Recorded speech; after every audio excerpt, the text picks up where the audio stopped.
Hello friends, I am HK, you are watching Exposure HK. বন্ধুরা, নতুন সরকার ক্ষমতায় আসার পরেই একের পর এক বড় ঘোষণা আমরা দেখতে পাচ্ছি। ঠিক সেরকমই আরও একটা নতুন বড় ঘোষণা করা হলো, নোটিশ দিয়ে জানিয়ে দেওয়া হলো যে রেশন কার্ড বাতিল হতে চলেছে। আবার রেশন কার্ডের ভেরিফিকেশন হবে এবং অনেকেরই রেশন কার্ড বাতিল হতে চলেছে। তো কিভাবে ভেরিফিকেশন হবে এবং সেই নোটিশে কি বলা হয়েছে প্রত্যেকটা পয়েন্ট আমরা জানবো আজকের এই ভিডিওতে, তাই অবশ্যই ভিডিওটি প্রথম থেকে শেষ পর্যন্ত দেখতে থাকুন। তার আগে বলি বন্ধুরা, আপনারা যারা আমাদের চ্যানেলের সঙ্গে যুক্ত আছেন তারা জানেনই এই চ্যানেলের প্রত্যেকটা ভিডিও আপনাদের দরকারি। তাই এখনও যদি কেউ সাবস্ক্রাইব করে না থাকেন তবে অবশ্যই চ্যানেলটাকে সাবস্ক্রাইব করে পাশে থাকুন আপনার সমস্ত দরকারি ভিডিও পেতে। সাথে বেল আইকনটিতে প্রেস করে অল সিলেক্ট করে রাখুন লেটেস্ট আপডেট সবার আগে পাওয়ার জন্য। আপনারা অন স্ক্রিনে দেখতে পাচ্ছেন এই নোটিশটা পাবলিশ হয়েছে government of West Bengal food and supplies ডিপার্টমেন্টের তরফ থেকে, এবং ডেটটা দেখতে পাচ্ছেন 4/6/2026 তারিখে এই নোটিশটা পাবলিশ হয়েছে। তো এই নোটিশটা দুপাতার রয়েছে এবং এখানে ইংরেজিতে ডিটেলসে লেখা রয়েছে। তো আমি আপনাদের সুবিধার্থে বাংলাতে পয়েন্ট ওয়াইজ এক এক করে আমি আপনাদের বুঝিয়ে বলে দিচ্ছি।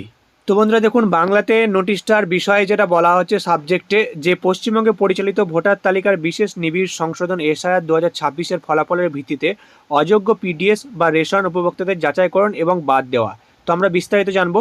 দেখুন, যেটা বলা হচ্ছে যে পশ্চিমবঙ্গে ভোটার তালিকার বিশেষ নিবিড় সংশোধন অর্থাৎ এসআইআর 2026 সম্প্রতি সফলভাবে সম্পন্ন হয়েছে এবং মুখ্য নির্বাচনী আধিকারিক সিইওর দ্বারা পশ্চিমবঙ্গের কার্যালয় থেকে চূড়ান্ত ভোটার তালিকা ইতিমধ্যেই প্রকাশ করা হয়েছে। এসআইআর 2026-এর ফলাফলের ভিত্তিতে খাদ্য ও সরবরাহ দপ্তর নিম্নলিখিত যে কোনো বিভাগের আওতায় পড়া অযোগ্য পিডিএস উপভোক্তাদের যাচাইকরণ এবং তালিকা থেকে বাদ দেওয়ার সিদ্ধান্ত নিয়েছে। অর্থাৎ এখানে যেটা বলা হচ্ছে যে এই যে নিচের যে পয়েন্টগুলো এরপরে আমি বলবো, তো সেই পয়েন্টের আওতায় যদি কেউ পড়ে থাকেন তাহলে তার নাম বাদ পড়তে চলেছে, অর্থাৎ তার রেশন কার্ড বাতিল হয়ে যাবে, এমনটাই কিন্তু বলে দেওয়া হয়েছে। তো সেই পয়েন্টগুলো ভালোভাবে আপনারা দেখে নিন। তো ফার্স্টের যে পয়েন্টটাই বলা হচ্ছে যে 16/12/2025 তারিখে প্রকাশিত খসড়া ভোটার তালিকায় থাকা অনুপস্থিত, স্থানান্তরিত, মৃত, নকল ভোটার যাদের পরবর্তীতে ফর্ম 6-এর মাধ্যমে অন্তর্ভুক্ত করা হয়। অর্থাৎ যেটা বলা হচ্ছে যে 16/12/2025 তারিখে যে ড্রাফট রোল পাবলিশ করা হয়, তারপরে যখন এসআইআর হয় তো তখন যদি কেউ অনুপস্থিত থেকে থাকেন বা স্থানান্তরিত যদি কেউ হয়ে থাকেন বা মৃত বা নকল কেউ যদি ভোটার হয়ে থাকেন, তারপরে ফর্ম 6-এর মাধ্যমে যদি তার নাম অন্তর্ভুক্ত না করা হয়ে থাকে, তাহলে কিন্তু তার নাম বাদ পড়তে চলেছে, অর্থাৎ রেশন কার্ড বাতিল হয়ে যাবে। এরপরে পরের পয়েন্ট আমরা দেখব। দেখুন, বলা হচ্ছে যে এসআইআর প্রক্রিয়া চলাকালীন চিহ্নিত আনম্যাপড কেস যেখানে শুনানির পর সংশ্লিষ্ট ব্যক্তিদের আবেদন বাতিল করা হয়েছে।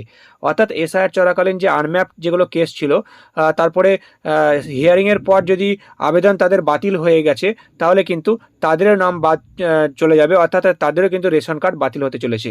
পরের পয়েন্টে দেখুন, বলা হচ্ছে যে খসড়া তালিকার প্রকাশের পর দ্বিতীয় তালিকা থেকে বাদ পড়া নাম, অর্থাৎ খসড়া তালিকার পরে যখন দ্বিতীয় যে রোল প্রকাশিত হয়েছিল ভোটার তালিকার, তো সেখানে যদি কারোর নাম বাদ পড়ে থাকে তাহলেও কিন্তু তার রেশন কার্ড বাতিল হয়ে যাবে। দেখুন, এরপরে 4 নম্বর পয়েন্টে যেটা বলা হচ্ছে যে বিচার বিভাগীয় সিদ্ধান্তের পর বাদ পড়া নাম, অর্থাৎ অ্যাডজুডিকেশনের পরে কারোর নাম যদি বাদ হয়ে থাকে তাহলেও কিন্তু তার রেশন কার্ড বাতিল হয়ে যাবে।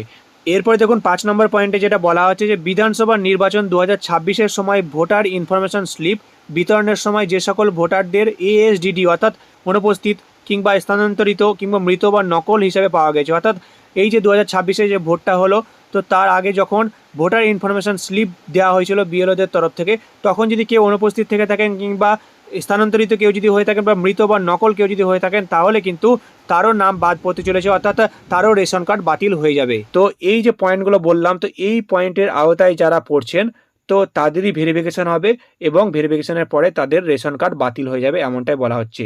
দেখুন, সেই সঙ্গে এটাও বলা হচ্ছে যে তবে যে সকল উপভোক্তা এসআইআর ট্রাইব্যুনালের সামনে অ্যাপিল করেছেন বা সিএ এর অধীনে আবেদন জমা দিয়েছেন, তারা আপিল বা আবেদন নিষ্পত্তি না হওয়া পর্যন্ত অ্যাক্টিভ থাকতে পারবেন। অর্থাৎ কেউ যদি এসআইআর ট্রাইব্যুনালে অ্যাপিল করে থাকেন বা সিএ এর অধীনে যদি আবেদন জমা করে থাকেন, তাহলে আপনাদের ফাইনাল যে ভেরিফিকেশন সেটা হওয়া অবধি আপনাদের রেশন কার্ডগুলো অ্যাক্টিভ থাকবে, এমনটাই কিন্তু জানিয়ে দেওয়া হয়েছে।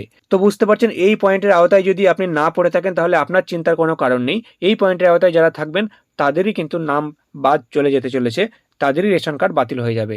তো আশা করি ভিডিওটি ভালো লেগেছে। ভিডিওটি ভালো লাগলে অবশ্যই একটা লাইক করবেন, চ্যানেল নতুন হলে চ্যানেলটাকে সাবস্ক্রাইব করতে ভুলবেন না। আবারও আসছি নতুন আরও একটা বড় ভিডিও নিয়ে।